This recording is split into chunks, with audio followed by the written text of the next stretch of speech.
अस्सलाम वालेकुम grade 7 students. आज हमारा यूनिट नंबर 6 का फर्स्ट लेक्चर है। एक्सरसाइज 6 एक ही एक्सरसाइज है। टॉपिक का नाम है direct and inverse variation. Variation का मतलब क्या होता है कि when two variables depend on each other. दो तरह की वेरिएशन होती है, यानी वेरिएशन का मतलब होता है चेंज होने वाली क्वांटिटी। अब दो तरह की वेरिएशन है, एक डायरेक्ट वेरिएशन है और एक इन्वर्स वेरिएशन है। उसके बाद एक कंटिन्यू वेरिएशन का भी कॉन्सेप्ट है बुक में, वो भी बाद में बताऊंगा, लेकिन आज पहले डायरेक्ट और इन्वर्स वेरिएशन में दोनों का फ़र्क बताऊंगा आपको, और उसके बाद हम देखेंगे इसके क्वेश्चन कैसे करते हैं। Direct variation means when both the variables move in the same direction, यानी इसका क्या मतलब है कि जब दो वेरिएबल्स हों, for example price and quantity. जब किसी चीज़ की हम क्वांटिटी ज़्यादा परचेज करते हैं तो हमें उसके लिए ज़्यादा प्राइस पे करना पड़ती है। Similarly when we purchase less quantity we have to pay less price. इसका मतलब है ये डायरेक्ट वेरिएशन है। Price and quantity are directly related to each other, which means that both will move in the same direction, यानी both will increase और both will decrease. यानी जब हमने ज़्यादा चीज़ें परचेज करनी होती हैं तो हमें ज़्यादा पैसे पे करना पड़ते हैं, और जब हम कम चीज़ें खरीदते हैं तो हमें कम पैसे पे करना पड़ते हैं। इसको कहते हैं डायरेक्ट वेरिएशन। यानी both quantities move in the same direction. For example quantity increases so price also increases, and when quantity decreases price also decreases. यानी ज़्यादा चीज़ों के लिए हमें ज़्यादा पैसे पे करने पड़ते हैं, और कम चीज़ें खरीदेंगे तो हमें कम पैसे के पे करना पड़ते हैं। इट मीन्स कि there is a direct relation या direct variation between price and quantity. What about inverse variation? When both the quantities move in opposite direction. For example, workers and time. यानी एक काम है, अगर एक काम को ज़्यादा लोग करेंगे तो काम हमेशा जल्दी हो जाएगा, अगर उसी काम को कम लोग करेंगे तो वो हमेशा ज़्यादा टाइम लगेगा।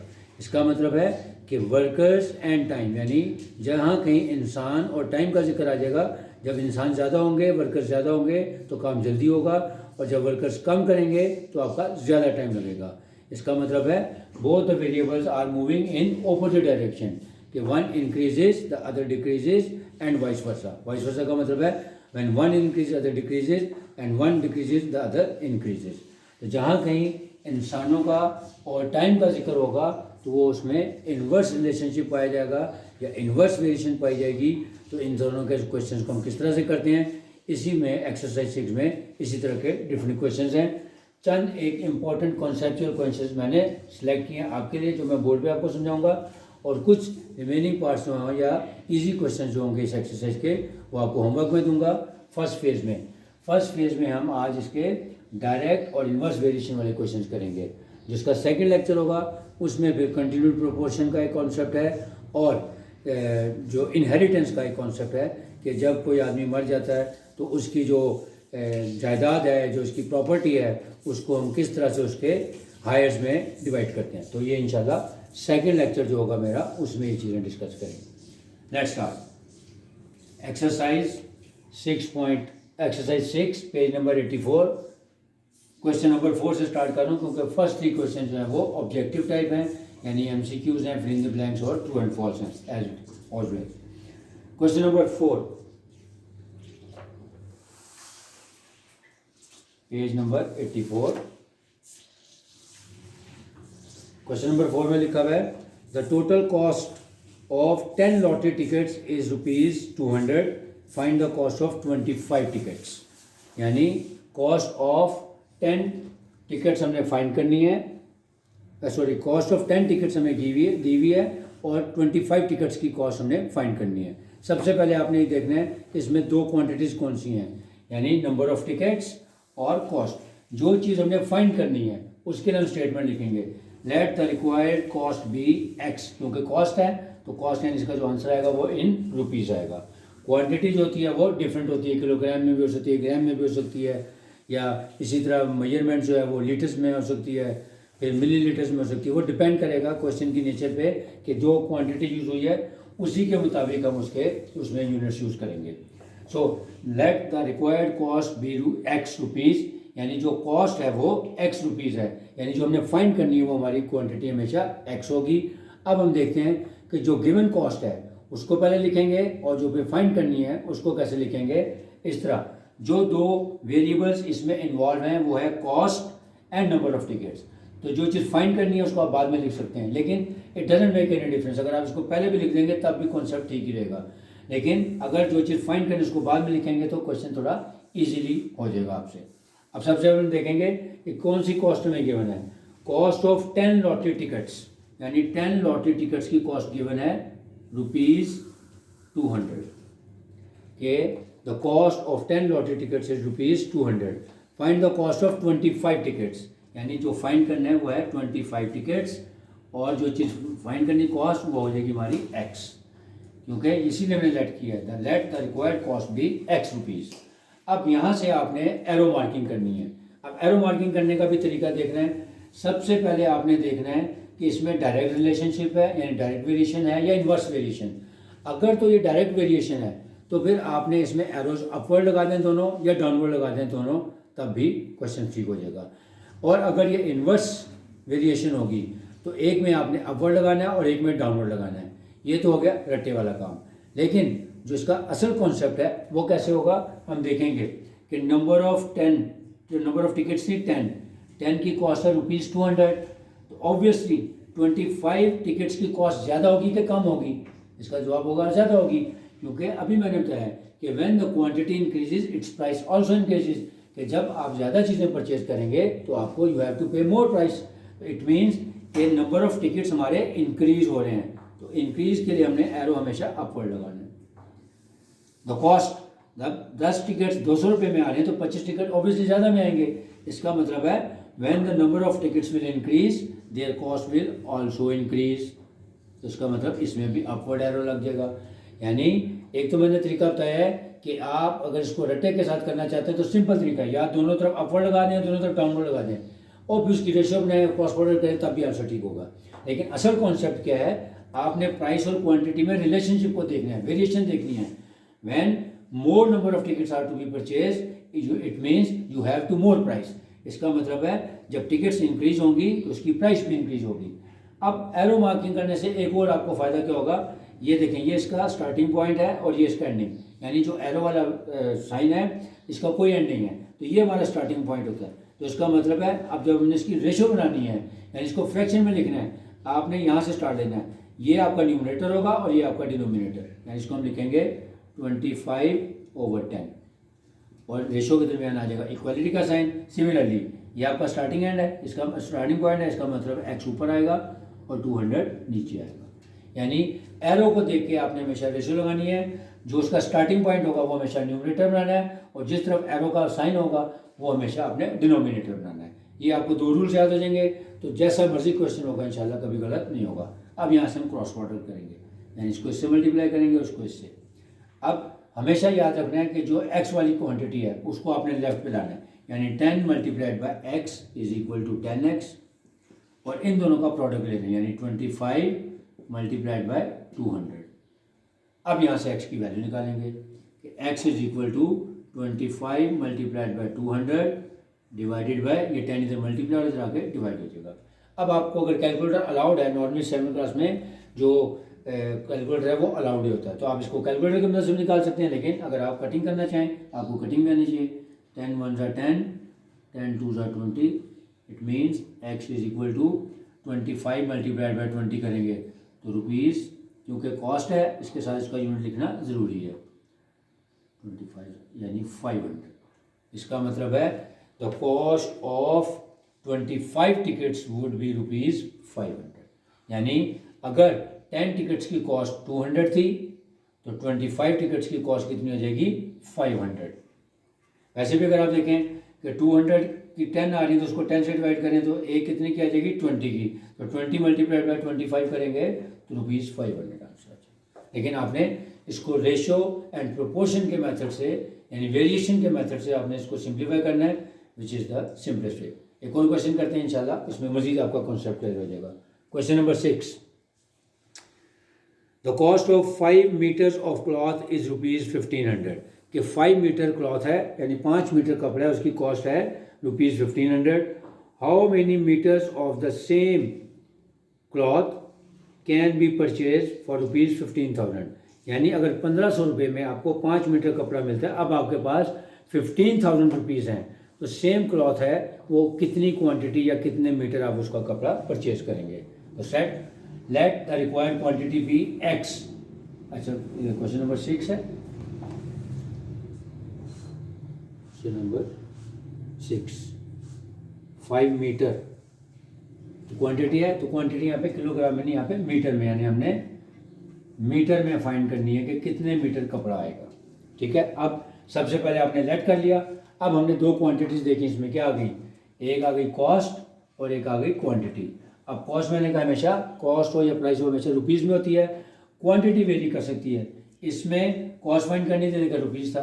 अब क्वांटिटी क्योंकि उसने बताया कि जो क्लॉथ है वो 5 मीटर है, तो इसका मतलब है हमने क्वांटिटी को इन मीटर्स लिखना है। अब हम देखते हैं कि गिवन डाटा क्या था। ₹1500 में हमें कितना मीटर कपड़ा मिल रहा था, 5 मीटर्स।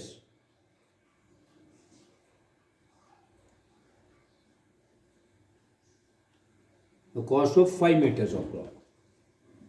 अब हमारे पास है ₹15,000 और हमारी कॉस्ट कितनी होगी, वो देगी एक्स।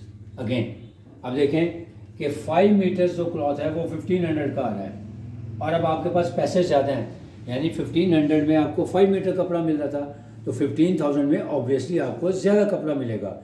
इसका मतलब है आपके पास पैसे ज़्यादा आ गए हैं, यानी 1500 से 15,000 हो गए हैं, तो आपको क्वांटिटी यानी मीटर जो कपड़े की लेंथ है वो भी आपको ज़्यादा मिलेगी। अगेन दोनों अपवर्ड्स हैं। अब ऐसे ही रेशो बनाए, 15,000 divided by 1500 is equal to x/5। अब यहाँ पे नज़र आ रहा है कि कटिंग हो रही, तो आप यहाँ पे पहले कटिंग भी कर सकते हैं, यानी ये देखें 2 zeros को 2 zeros से कट कर दें, 15 1 और 15 1 यानी 10 आ गया। अब आपके पास वैल्यू आ गई 10/1 इज इक्वल टू x/5। अब यहाँ से आप क्रॉस प्रोडक्ट कर लें। क्रॉस प्रोडक्ट कटिंग के पहले भी कर सकते हैं, बाद में भी कर सकते हैं। लिहाजा x को 1 से मल्टीप्लाई किया तो आ जाएगा x इज इक्वल टू 10 5 50, यानी 50 मीटर कपड़ा आपको 15,000 में मिलेगा। 6 क्वेश्चन नंबर 5, 50 मीटर बिल्कुल ठीक है, और पहले का चौथे का ₹500 था। ठीक है, यानी अब आपको पता लग गया ये दोनों क्वेश्चन थे, तो क्वेश्चन नंबर 4 और क्वेश्चन नंबर 6। क्वेश्चन नंबर 5 वो भी इसी तरह का है, वो आप खुद भी कर सकते हैं। तो मैंने आपको 2 क्वेश्चन बता दिए, ये डायरेक्ट वेरिएशन से रिलेटेड थे। अब आते हैं क्वेश्चन नंबर 5 आपने खुद करना है। क्वेश्चन नंबर 7 भी आसान है, एन एजेंट पेड कमीशन, ये भी आसान है। फिर उसके बाद अब आते हैं डायरेक्ट क्वेश्चन नंबर 9 की तरफ, यानी क्वेश्चन नंबर 7 और 8 भी आप खुद कर सकते हैं, बिल्कुल वैसे ही है। अब question number 9, if 7 sheets of paper way 28 grams, यानी वे का मतलब है उसका वज़न कितना है। अगर 7 शीट्स हैं पेपर की, उनका वज़न है 28 grams, calculate how many sheets, यानी अब आपके पास 2.5 किलोग्राम वज़न आ गया। जब 2.5 किलोग्राम वज़न आ गया तो उसकी कितनी शीट्स बनेंगी। तो सबसे पहले लिखेंगे let the required number of sheets be x, क्योंकि क्वांटिटी है तो क्वांटिटी इन नंबर्स लिखेंगे कि कितनी शीट्स बनेगी। अब हम देखते हैं कि वज़न कितनी का दिया हुआ था। इफ़ 7 शीट्स ऑफ पेपर, यानी 7 शीट्स थी, उसका वज़न कितना दिया हुआ है 28 ग्राम्स।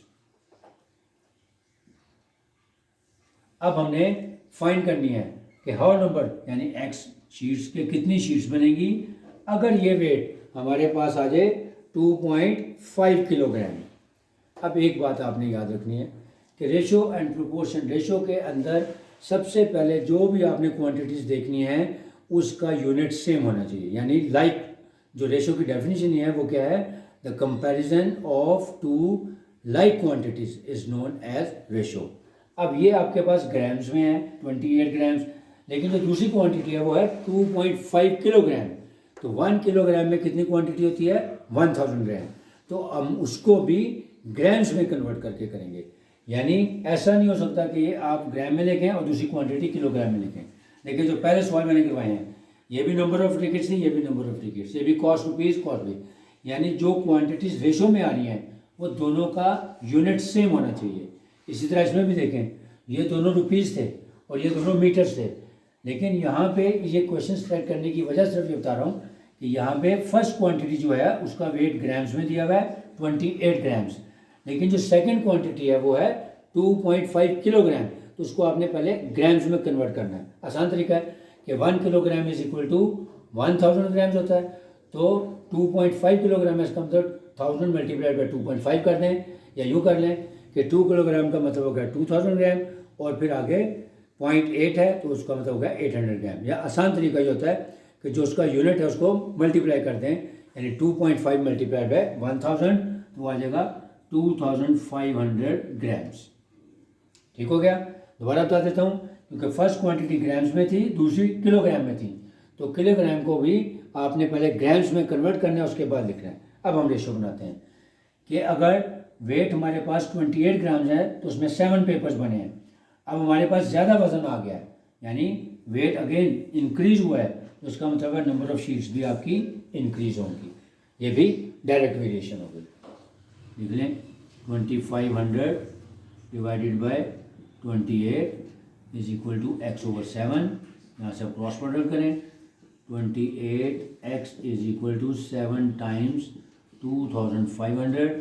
अब x is equal to 7 times 2500 divided by 28। अब इसकी कटिंग कर दें, 7 1 ज़ा 7 4 ज़ा। अब 2500 को भी 4 से हम डिवाइड भी कर सकते हैं और हमारी वैसे कटिंग भी हो सकती है। 4 6 24, 1 कैरी किया, 10 हो गया, 4 2 ज़ा 8, 2 कैरी किया और 4 5 ज़ा 20, यानी 625 शीट्स बनेंगी इसकी। इसका क्या मतलब हो गया कि अगर 28 ग्राम्स में 7 शीट्स बन रही हैं तो 2500 ग्राम्स में हमारी उसी वेट की या उसी नेचर के पेपर की 625 शीट्स बनेंगी, तैयार होंगी। 625 शीट्स, बिल्कुल ठीक। Question number 9। अब आते हैं इनवर्स रिलेशन के क्वेश्चन। Question number 11। क्वेश्चन नंबर 11 है, a man walks 3 kilometre in 1 hour, find the distance he can travel in 18 seconds. अब यहाँ पे भी आपने गौर से देखना है, सबसे पहले चीज़ फाइंड करनी वो क्या है, distance. Let the required distance be x in metres मैंने लिखा है। अब क्वेश्चन में बताया है कि एक आदमी है जो कि ट्रेवल कर रहा है, वॉक कर रहा है। A man walks 3 kilometre in 1 hour, यानी 1 घंटे में वो 3 किलोमीटर्स का डिस्टेंस तय कर रहा है। अब उसने पूछा क्या है कि 18 सेकंड्स में वो कितना डिस्टेंस तय करेगा। इसका मतलब है पहले हम दोनों का यूनिट सेम करेंगे, मीटर को, किलोमीटर को भी मीटर में कन्वर्ट करेंगे, यानी 3 किलोमीटर का मतलब क्या हो जाएगा 3000 मीटर। कि 3000 मीटर का डिस्टेंस उसने कवर किया है इन 1 आवर, और 1 आवर में कितने 3600 सेकंड्स होते हैं। मैंने टाइम सेकंड्स में लिखा है, आपको यहाँ पे लिख देता हूँ। Since 1 hour is equal to 60 minutes, 1 minute is equal to 60 seconds and 1 hour is equal to 3600 seconds। ये आपने याद रखना है कि जहाँ कहीं पे कन्वर्जन रेट आएंगे तो वो आपने यहाँ पे यूज़ करना है। सिमिलरली यहाँ पे मैंने किलोमीटर का लिखा था, वो भी लिख देता हूँ कि 1 kilometre is equal to 1000 metres. यानी ये यूनिट्स आपके माइंड में होंगे, तब आपको क्वेश्चन अच्छे तरीके से समझ आएंगे। अब हमने यहाँ पे डिस्टेंस को कन्वर्ट कर लिया इनटू मीटर्स और टाइम को कर लिया इनटू सेकंड्स। अब हम देखेंगे कि 18 सेकंड्स में कितना डिस्टेंस कवर किया जाएगा, वो होगा x। अब अगेन कि 3600 सेकंड्स में 3000 डिस्टेंस कवर हुआ है। अब आपके पास टाइम कम हो गया है, ठीक है, क्योंकि ये वॉक कर रहा है बंदा, तो इसका मतलब जब उसके पास टाइम कम होगा तो ऑब्वियसली वो डिस्टेंस भी कम ही कवर करेगा। यानी टाइम एंड डिस्टेंस में भी हमेशा डायरेक्ट रिलेशनशिप यानी डायरेक्ट वेरिएशन है, क्योंकि जब उसके पास 1 घंटा था तो उसने ज़्यादा डिस्टेंस ट्रैवल किया, अब उसके पास चंद सेकंड्स हैं तो टाइम कम होगा, तो इसका मतलब वो डिस्टेंस भी कम करेगा क्योंकि स्पीड उसकी चेंज नहीं हुई।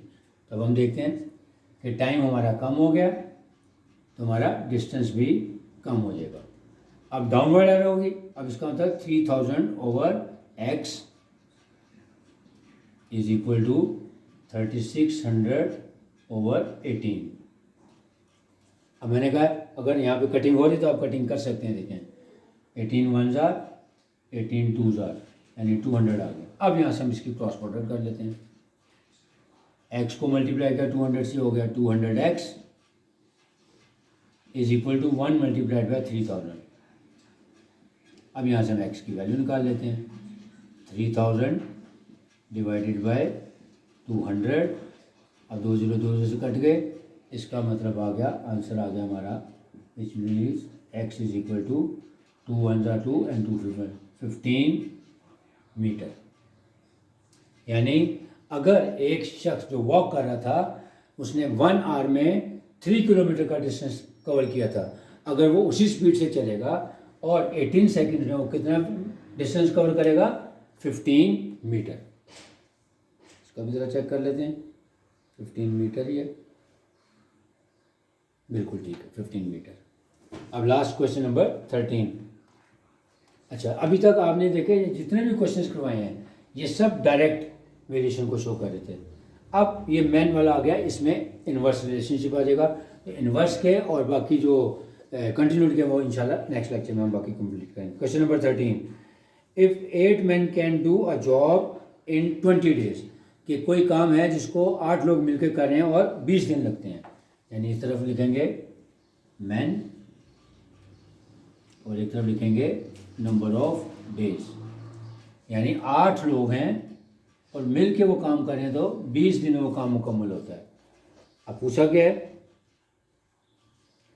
How many extra man will be needed to do the same job in 15 days, कि अब वही काम जो है वो हमने 15 दिनों में करना है, तो कितने लोग चाहिए होंगे। पूछा है कि एक्स्ट्रा मैन चाहिए, लेकिन हम पहले ये देखेंगे कि अगर 8 लोग जो काम 20 दिनों में करते हैं तो 15 दिन हो गए तो वो काम कितने लोग करेंगे, पहले ये निकालेंगे। फिर हम देखेंगे कि पहले हमने 8 लोग अप्लाई किए हुए थे, अगर एक्स्ट्रा लोग चाहिए होंगे तो वो कितने होंगे, वो आराम से निकल आएगा। अब सबसे पहले आपने देखना है कि देखें 8 लोग हैं तो 20 दिनों में काम करते हैं। अब आपका दिन कम हो रहे हैं। अभी मैंने बताया कि इन्वर्स रिलेशनशिप में कि वर्कर एंड टाइम, जब वर्कर ज़्यादा होते हैं तो काम जल्दी होता है, वर्कर कम होंगे तो टाइम ज़्यादा लगेगा।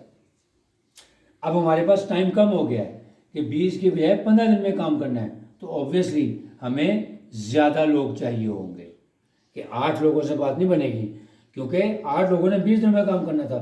अब आपने कहा कि जी 5 दिन पहले काम करना है, तो सेम लोग वो काम नहीं कर सकेंगे, लिहाजा हमें ज़्यादा लोग चाहिए होंगे। इधर डाउनवर्ड और इधर अपवर्ड। अब एरो बनाएं, x/8 is equal to x/8 is equal to 20/15। अब यहाँ से क्रॉस प्रोडक्ट करें, मल्टीप्लाई कटिंग हो भी रही है लेकिन चलो कोई बात नहीं, आसान है, वैल्यूज ईजी हैं, इसलिए 15x is equal to 8 multiplied by 20, so x is equal to 8 multiplied by 20/15। अब यहाँ पे कटिंग कर देते हैं, पहले 5 से, 5 3 जार एंड 5 4 जार।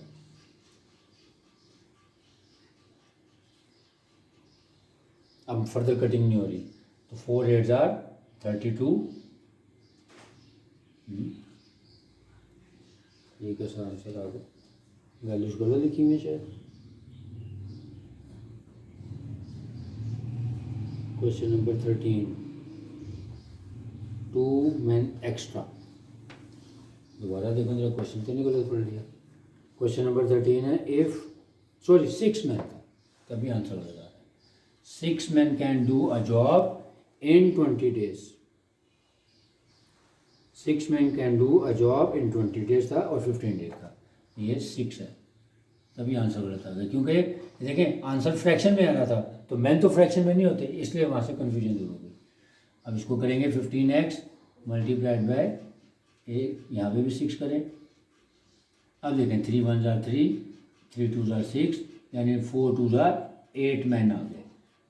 इसका क्या मतलब हो गया कि 6 लोग जो काम 20 दिनों में करेंगे, अगर वही काम आपने 15 दिनों में कंप्लीट करवाना है तो आपको 6 नहीं बल्कि 8 लोग चाहिए होंगे। अब हम लिखेंगे कि एक्स्ट्रा मैन नीडेड, कि कितने एक्स्ट्रा मैन चाहिए, एक्स्ट्रा मैन नीडेड। ऑब्वियसली आपने पहले कितने अप्लाई किए हुए, यानी 6 लोगों को एम्प्लॉय किया हुआ था और उन्हें टारगेट दिया था कि काम 20 दिनों में करना है। अब आपने वो टारगेट चेंज किया कि 20 के बजाय 15 दिन में काम करवाना है।